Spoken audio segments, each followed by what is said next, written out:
الحمد لله رب العالمين وأصلي وأسلم على المبعوث رحمة للعالمين وعلى آله وصحبه أجمعين أما بعد. Nous allons donc continuer la série de courts rappels sur le mois de Ramadan du noble Cheikh Abdelrazak al-Badr, hafidhahullahu ta'ala. Le Cheikh nous dit le mérite du jeûne. Le jeûne fait partie des meilleures adorations et des plus éminentes obéissances. De nombreux textes ont été rapportés concernant son mérite et sa grande importance. Parmi les mérites du jeûne, le fait qu'Allah subhanahu wa ta'ala les prescrit à toutes les communautés. Allah dit dans le Coran Ya ayyuhalladhina amanu kutiba alaykumus siyamu kama kutiba ala alladhina min qablikum la'allakum tattaqun.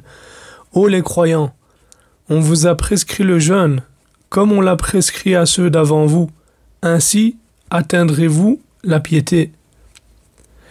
Et si ce n'était une adoration éminente dont les créatures ne peuvent se dispenser d'adorer Allah par celle-ci, ni de la récompense qui en découle, Allah subhanahu wa ta'ala ne l'aurait pas imposé à toutes les communautés. Ainsi, l'objectif espéré du jeûne est de concrétiser la piété qui a été imposée et enjointe par Allah subhanahu wa ta'ala à l'ensemble des communautés.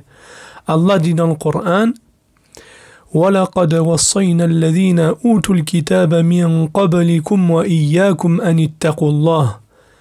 Craignez Allah, voilà ce que nous avons enjoint à ceux auxquels avant vous le livre fut donné, tout comme à vous-même.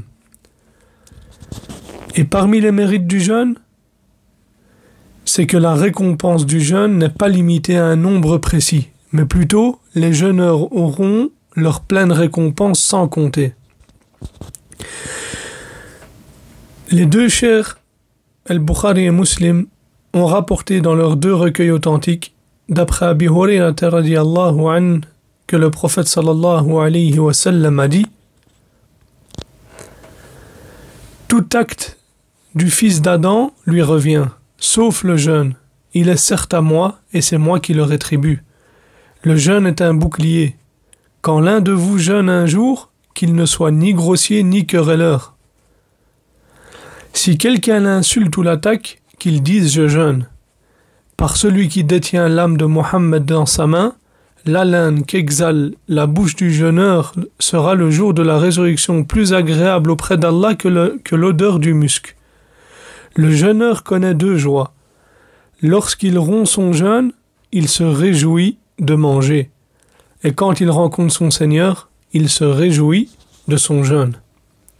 Et dans une autre version de Muslim, le prophète sallallahu alayhi wa sallam a dit كل عمل ابن آدم يضاعف الحسنة عشر أمثالها إلى 700 ضعف قال الله عز وجل إلا الصوم فإنه لي وأنا أجزي به يدعو شهوته وطعامه من أجلي. Tout acte du fils d'Adam est multiplié. La bonne action vaut 10 à 700 multiples. Et Allah subhanahu wa ta'ala a dit sauf le jeûne, il est certes à moi, et c'est moi qui le rétribue. Il délaisse son désir et sa nourriture pour moi. Et ce hadith grandiose prouve le mérite du jeûne de plusieurs façons, que l'érudit Cheikh Mohammed ibn Salih al-Uthaymin a détaillé. Il dit, rahimahullahu ta'ala, premièrement, Allah a certes spécifié que le jeûne était pour lui parmi toutes les autres œuvres, et ce en raison de sa sublimité, et du fait qu'Allah aime le jeûne, ainsi qu'en raison de la manifestation complète de la sincérité pour Allah qui s'y trouve. Car c'est un secret entre le serviteur et son Seigneur. Personne ne peut être informé qu'il jeûne sauf Allah. Il se peut que le jeûneur se retrouve dans un endroit vide de gens, tout en ayant la possibilité d'accomplir ce qu'Allah lui a interdit par le jeûne. Or, il ne l'accomplit pas, car il sait qu'il a un Seigneur qui le surveille lorsqu'il se retrouve seul. Et Allah subhanahu wa ta'ala le lui a certes interdit. Il délaisse alors cela par crainte de son châtiment, tout en espérant la récompense d'Allah subhanahu wa ta'ala. C'est pour cette raison qu'Allah l'a récompensé par cette sincérité et a spécifié que le jeûne était pour lui parmi toutes les autres actions. Allah dit dans le hadith « Yad'u shahwatahu wa ta'amahu min ajli » Il délaisse son envie et sa nourriture pour moi.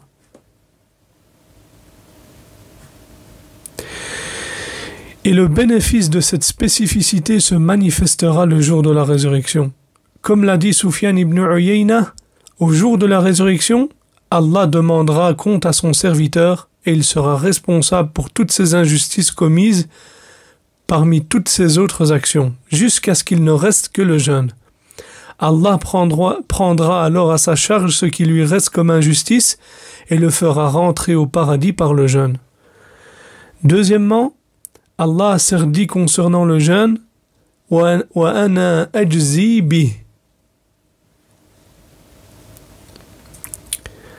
Donc, c'est-à-dire qu'Allah a dit « C'est moi qui le récompense ». Allah a donc annexé la récompense du jeûne à lui-même. Car la récompense des bonnes actions est généralement multipliée par un nombre. Une bonne action en vaut 10, jusqu'à 700 fois sa valeur, et même plus encore.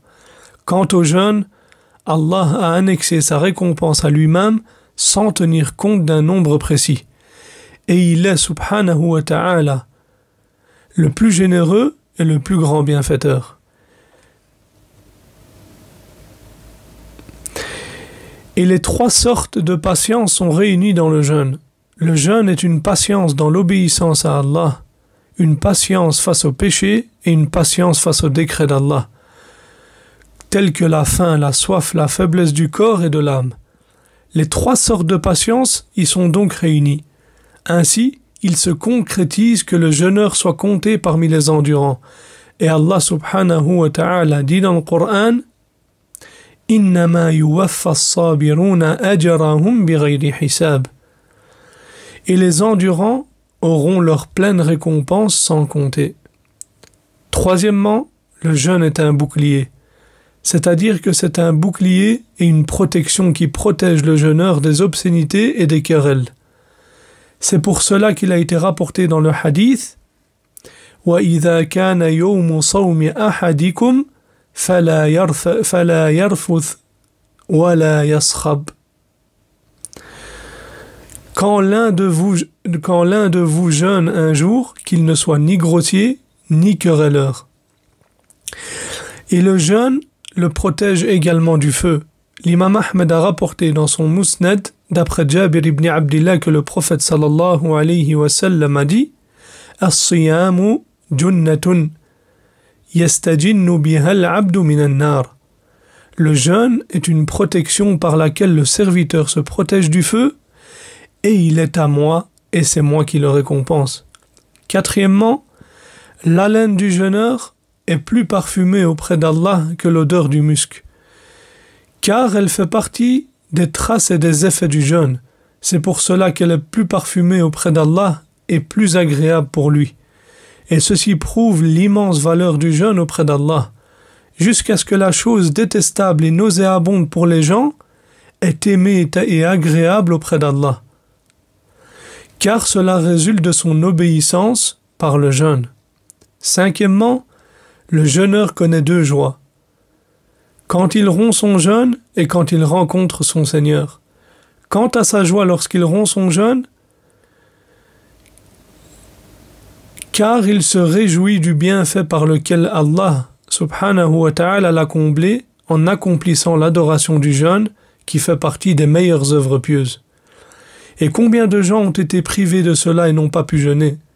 Et il se réjouit de ce qu'Allah lui a permis de consommer comme nourriture, boisson et mariage qui lui étaient interdits lorsqu'il était en état de jeûne. Et quant à sa joie lorsqu'il rencontre son Seigneur, il se réjouira d'avoir jeûné lorsqu'il trouvera sa récompense auprès d'Allah, lorsqu'il en aura le plus besoin. Et lorsque on dira « Où sont les jeûneurs afin qu'ils entrent au paradis par la porte nommée Rayyan, dont nul ne pourra entrer si ce n'est les jeûneurs ?» Et parmi les mérites du jeûne, c'est qu'il intercédera pour le jeûneur le jour de la résurrection. Ahmed al-Tabarani et Al-Hakim a dit ce hadith est authentique selon la condition de Muslim, d'après Abdullah ibn Amr, que le prophète sallallahu alayhi wa sallam a dit: le jeûne et le Coran intercéderont pour le serviteur.